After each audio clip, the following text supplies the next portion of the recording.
la première chose qu'on l'on constate, peut-être d'ailleurs, regardez-vous la télévision des fois, c'est que ça va mal, mais on a l'impression, mon cher Pierre, que ça va mal ailleurs, mais que chez nous, c'est correct, quoi, au niveau climatique. On n'a pas entendu quoi que ce soit. Les gens n'ont pas dit qu'ils n'avaient pas pu nager dans leur piscine. Les gens n'ont pas dit qu'il faisait trop, bon, un peu trop chaud, mais on n'a même pas parlé de canicule. Donc, tout va bien, quoi. Oui, mais j'ai une amie qui me disait ça, avec notre cerveau reptilien, Oui, tant qu'on n'a pas le mammouth d'en face, ah oui, on ne s'inquiète pas.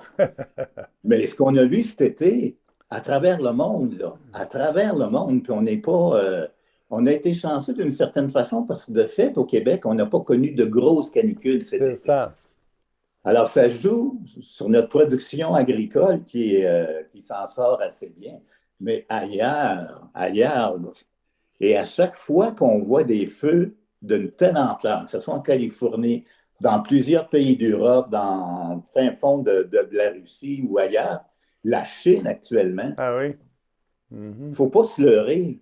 C'est autant de capteurs de gaz à effet de serre qui brûlent, Mhm. c'est autant de sécheresse qui s'en viennent, autant d'épisodes de chaleur.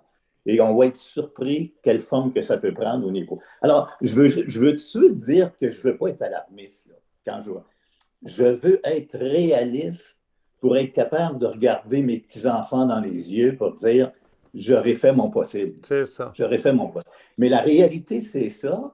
Et ce qui nous permet de nous aider à faire face à la réalité, c'est de se partager l'information, c'est de se mettre ensemble, puis c'est de s'impliquer. C'est Mm. reconnu au niveau des études psychologiques face à l'éco-anxiété. C'est la seule façon de. Puis on crée des solidarités. On arrive à faire ça dans le plaisir, Mhm. dans la joie de l'entraide et tout ça, mais on se tient debout. Mhm.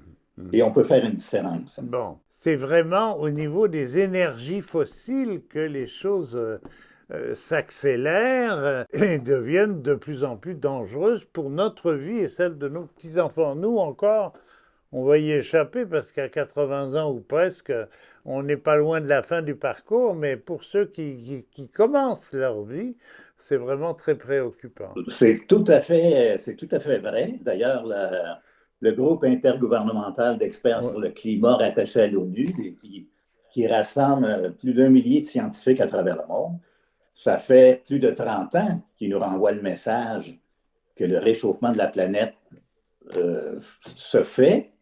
Ça ne se fait pas sous nos yeux parce que ça ne vient pas du jour au lendemain, mais de plus en plus, on le constate. Et à chaque fois que ça avance, ça a toujours un effet accélérateur. Mhm. Alors, ils nous le répètent, les extrêmes climatiques, ça va être plus fort en intensité, en quantité, et il faut absolument trouver des façons de réduire les gaz à effet de serre et tout ça. Mhm.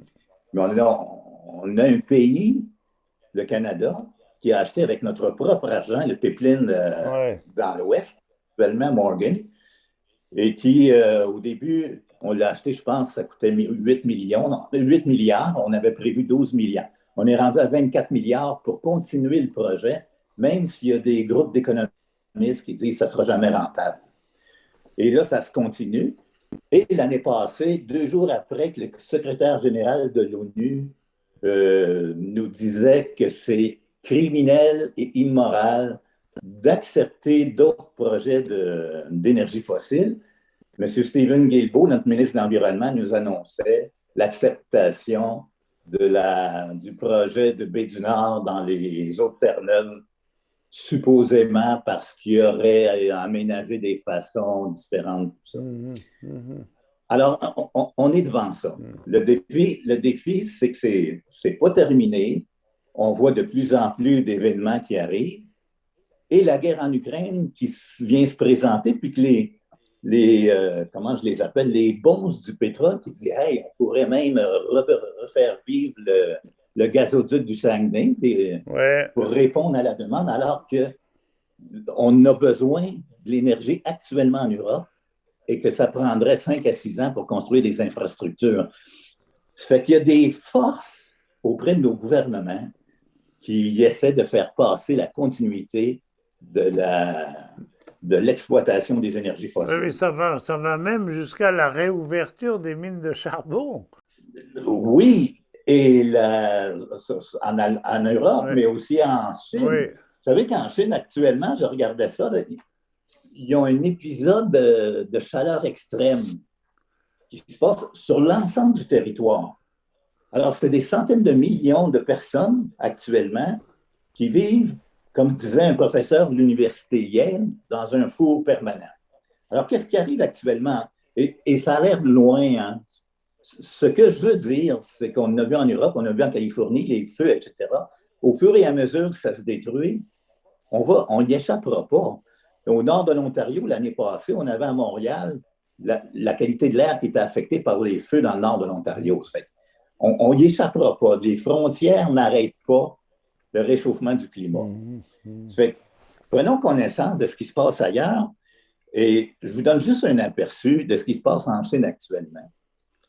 Le fleuve du Yangtze, Oui, le débit est fortement réduit, une grave sécheresse partout, reliée à des faibles précipitations, réduction de la capacité électrique du pays. Et ce n'est pas une réduction, une petite réduction, parce que ce fleuve-là a plusieurs affluents.